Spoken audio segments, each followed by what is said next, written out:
Press और media के हमारे मित्रों, हमारे मीडिया प्रभारी यहाँ पे बिहार के रिजवान जी, आप लोग का उम्मीद है मैं कि मीडिया सेंटर में आप लोग का अच्छे से मनोरंजन हो रहा होगा चुनाव के दौरान, क्योंकि चुनाव के दौरान इतने जोकर यहाँ पे पैदा हो गए हैं इस बिहार में कि आपको रोज़ दिन मनोरंजन मिलेगा। आज की प्रेस वार्ता हम इसलिए कर रहे हैं क्योंकि राष्ट्रीय जंगल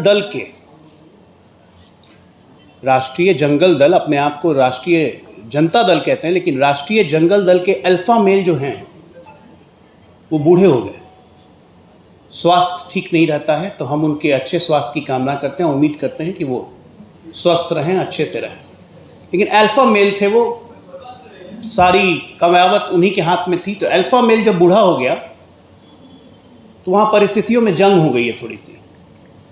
तेज प्रताप कभी कहते हैं कि हम सारन से लड़ेंगे, लेकिन चली जाती हैं बहन लड़ने के लिए।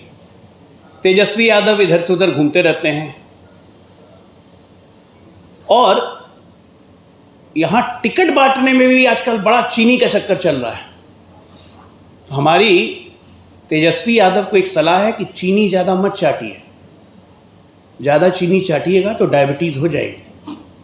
घर में बहुत लोगों को डायबिटीज़ है तो स्वास्थ्य खराब हो जाएगा। तो चीनी चाटना बंद करें। जैसे औरंगाबाद, बगहा, मधुबनी, हर जगह चीनी चट रही है आजकल बिहार में। कल तेजस्वी यादव ने बहुत प्यार से कहा कि हम पे भ्रष्टाचार का मुकदमा तब किया गया जब हमको मोच भी नहीं था और हम विराट कोहली के साथ क्रिकेट खेलते थे। भाई साहब, आप विराट कोहली के साथ क्रिकेट नहीं खेलते थे, आप विराट कोहली और बाकी दिल्ली टीम के लिए पानी ढोते थे। लोकतंत्र में किसी का पढ़ा लिखा होना ज़रूरी नहीं है। आप भारत के नागरिक हैं तो आप नेता भी बन सकते हैं, वोटर भी बन सकते हैं। लेकिन चूंकि बिहार और राष्ट्र उम्मीद करता है कि उसका नेता सुसज्जित विचारों से सज्जित हो, एक पढ़ा लिखा हो, जिसमें एक दृष्टि हो, एक विजन हो। और ऐसे नेता जब लोकतंत्र में आते हैं तो ऐसे ऐसे लोकतंत्र की महिमा बढ़ती है। बिहार प्रकाश नारायण से लेके कर्पूरी ठाकुर से लेके नीतीश कुमार जो खुद इंजीनियर हैं से लेके सुशील मोदी से लेके एक से एक विद्वान नेता देखे हैं। लेकिन हमारे लिए बहुत शर्म की बात है कि हमारा नेता प्रतिपक्ष 9वीं फेल है। मौका मिलने पे भी 10वीं 12वीं नहीं किया और बात करते हैं कि गारंटी हम देते हैं, रोजगार हम देंगे। बड़ा गारंटी है इनका, अद्भुत गारंटी। ये ऐसे रोजगार देते हैं कि रोजगार के बदले में ज़मीन ही ले लेते हैं। जाइए रोजगार लेने, आपको ज़मीन मिल जाएगी। कुछ फैक्ट्स हैं मित्रों, मैं रखना चाहता हूं कि 29 साल की उम्र में इसी तेजस्वी यादव ने 5 मकान, 47 ज़मीन सहित कुल 52 संपत्ति के मालिक बन गए 29 साल की उम्र में। 3 साल की उम्र में जब चलना भी नहीं आया था तो इनके नाम से पिताजी और माताजी जमीन रजिस्ट्री करवा देते थे। इन्हीं के पार्टी के कांति सिंह, इन्हीं के पार्टी के चौधरी, तमाम लोगों की ज़मीनें और मकान ये ले चुके हैं। कहाँ से आया इतनी संपत्ति? ईडी ने जो इनकी संपत्ति जब्त की थी उसकी लिस्ट ये है, property details of Tejashwi Yadav. अब ये भी गलत है, ऑफिशियल रिकॉर्ड में है ये। और उसके बाद ये आदमी कहता है कि मुझे फंसाया जा रहा है। आप लोग के पास कितनी जगह देखिए तो जरा, 10 कट्ठा 17 धूर फुलवारिया गोपालगंज, उसके बाद 16 कट्ठा, उसके बाद फुलवारी शरीफ में 8 कट्ठा, 1 बीघा फुलवारी शरीफ, 1 बीघा पटना फुलवारी शरीफ, इतनी ज़मीन है। और तेजस्वी यादव नहीं, तरुण यादव, तेजस्वी यादव, तेज प्रताप यादव, मतलब पूरा का पूरा खानदान चोरी के आकंठ में डूबा हुआ है और गारंटी देता है यहाँ पे नौकरी और रोजगार की। कौन सा रोजगार आपने दिया है? अरे आपने तो मंगरू यादव तक को नहीं छोड़ा। मंगरू को ज़मीन दी रेलवे में आपके पिताजी ने, तो उससे भी ज़मीन ले ली। आज भी मंगरू कहता है कि हमारी ज़मीन दे दो। बिहार को मजाक का विषय बना दिया है इस लालू परिवार ने पिछले 30 वर्षों से। आज जब हम बात करते हैं, प्रधानमंत्री बात करते हैं गारंटी की, तो उसमें एक आदमी उठ के आता कहता है गारंटी नहीं है, हमारा चाइनीज माल है प्रधानमंत्री। शर्म नहीं आती है? चाइना के साथ इनके इंडी गठबंधन के चोर जब गलवान में लड़ाई चल रही थी तो चाइनीज एम्बेसडर के साथ राहुल गांधी डिनर कर रहे थे और चाइनीज माल हो गए प्रधानमंत्री। घुस के चाइनीज को मारा हमने, हमारे 20 जवानों की शहादत हुई, उनके 50 जवानों की शहादत हुई, और ये मजाक उड़ाते हैं। इसी इंडी गठबंधन के राष्ट्रीय अध्यक्ष कांग्रेस के खड़गे कहते हैं कि 370 का क्या मतलब है राजस्थान में बोलने का।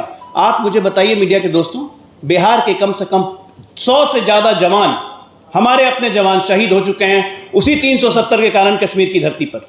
तो बिहार के लोगों का 370 से मतलब नहीं है। ना ये राष्ट्र समझते हैं ना ये प्रदेश समझते हैं। इनके लिए सिर्फ एक मतलब है, भ्रष्टाचार करो, सत्ता में रहो, पैसा बनाए रखो। सिंडिकेट बना लिया है टोटल। एक भ्रष्टाचारी जेल जाता है, बाकी भ्रष्टाचारी उसके पीछे पा करने शुरू कर देते हैं। आपके माध्यम से आज मैंने ये सब इसलिए दिखाया है क्योंकि इस आदमी तेजस्वी यादव अद्भुत तेजस्वी है। बिना पढ़े लिखे इस आदमी को इतना ज्ञान आ गया कि काम के बदले जमीन कैसे लेना है, काम के बदले पैसा कैसे लेना है, संपत्ति कैसे बनानी है, और अब नया तेजस्वी निकल रहा है, सत्ता में अपने आप को स्थापित कैसे करना है। क्योंकि मैंने बोला ना, अल्फा मेल बूढ़ा हो गया है। तो अल्फा मेल के बूढ़ा होने से ग्रुप में बहुत झंझट होती है। तो उस झंझट में अपने आप को स्थापित करने की रेस लगी हुई है। कोई किसी का नहीं है। इनको बिहार से ना मतलब है, ना इनको देश से मतलब है। लेकिन आपके माध्यम से जनता के पास ये जाना चाहिए कि जो कहते थे कि जब मैं नीमुछिया था तब इतनी संपत्ति है, तो भैया नीमुछिया के पास इतनी संपत्ति कहां आ गई जो आज ईडी ने जब्त की हुई है? किसकी संपत्ति है? जवाब देंगे? पटना का ही वो मॉल आप सबने देखा है। मॉल के बेसमेंट के लिए जमीन खुदाई गई और उसके मिट्टी को डाल दिया गया जू में। 1 करोड़ वहां से भी खा लिया। मंत्री थे इनके बड़े भाई तेज प्रताप यादव। इनोवेशन है करप्शन का, आइडिया निकाल निकाल के चोरी करते हैं। तो ऐसे चोरों के परिवार को बिहार की जनता को जानना बहुत जरूरी है कि आकंठ भ्रष्टाचार में ऊपर से नीचे तक डूबे हुए व्यक्ति न बिहार का भला कर सकते हैं, न देश का भला कर सकते हैं।